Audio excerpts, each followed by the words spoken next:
and simply enter pleas of not guilty. Pleading not guilty in court. Do you understand that right? Yes. David and Louise Turpin facing multiple counts of torture and imprisonment. David Turpin accused of committing a lewd act on a child.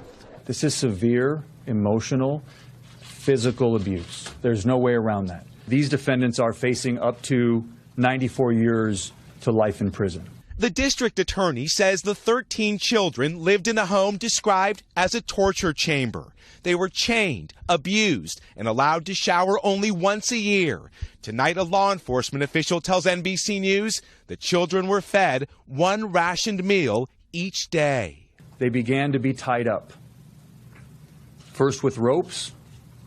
One victim at one point was tied up and hog-tied.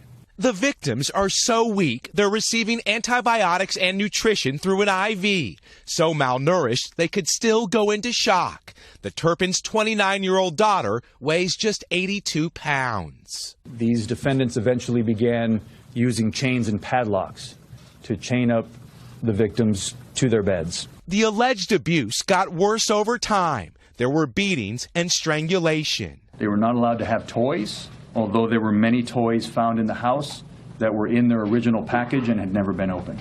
The rooms inside this home were urine-filled. The children were not unchained to use the bathroom. The parents would apparently buy food for themselves and not allow the children to eat it.